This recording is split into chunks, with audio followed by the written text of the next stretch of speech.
السلام علیکم ورحمۃ اللہ وبرکاتہ۔ کیسے ہیں ناظرین میرے بہنوں بھائیوں؟ ٹھیک ہو؟ امید ہے بخیریت ہوں گے۔ میں بھی اللہ کا احسان ہے بہتر ہوں، کرم ہے پروردگار کا۔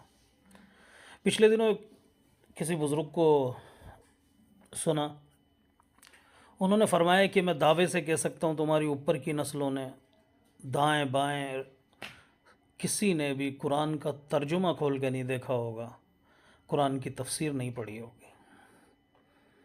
تو مجھے اس جملے نے سوچ میں ڈال دیا اور بہت متفکر کیا کہ واقعی آج اپنے کسی چاہنے والے کی تحریر کو کوئی صرف کسی بھی زبان میں ہو رٹے پر اکتفا کرتا ہے کہ کسی کا بہت گہرا دوست ہو اور وہ کسی ایسی زبان میں اس نے خط لکھ کر بھیج دیا ہو کہ جو اس کی اپنی زبان نہیں، وہ ڈھونڈ ڈھونڈ بھی اس کا ترجمہ کرا کے اس کا مفہوم جانے گا، اس کا مطلب مقصد لکھنے کا جانے گا کہ وہ میرا چاہنے والا، میرا اپنا، میرا بھائی، میرا باپ، میرا دوست، میری بہن اس میں کیا چاہتی ہے۔ اور رب مجھے اور آپ کو پیدا کرنے والا، میرا اور آپ کا مالک، خالق، مجھے اور آپ کو کیا پتہ میرا اور آپ کا دنیا میں آنے کا کیا مقصد ہے، جو کھل جاننے والا ہے اور جس نے پیدا کیا ہے، جس کو میرے اور آپ کی تخلیق کا سب سے زیادہ مقصد کا پتہ ہے، وہ مجھ سے اور آپ کو کیا چاہتا ہے۔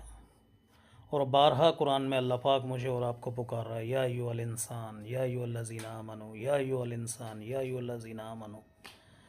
اور میں اور آپ، اللہ معاف کرے، جاننے کو کبھی چاہا ہی نہیں، کبھی تمنا ہی نہیں ہوئی کہ وہ رب جو مجھے کھلاوے، مجھے پلاوے، جس اللہ نے پیدا کیا، جو مجھے اٹھائے گا اور پھر قبر، روز محشر، پل صراط، ان سب جہانوں کے پیدا کرنے والا، تیار کرنے والا، اور ان سب میں نے اکیلے منہ دینا ہے، اس میں کیا سہولیات کا سامان اللہ پاک قرآن کے اندر بتا رہے ہیں، کبھی جاننے کی کوشش نہیں کی۔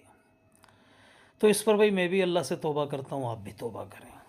میں آج سے نیت کرتا ہوں انشاءاللہ تعالی قرآن کا ترجمہ پڑھوں گا، تفسیر پڑھوں گا۔ میں چاہتا ہوں روزانہ آپ سے بھی شیئر کروں۔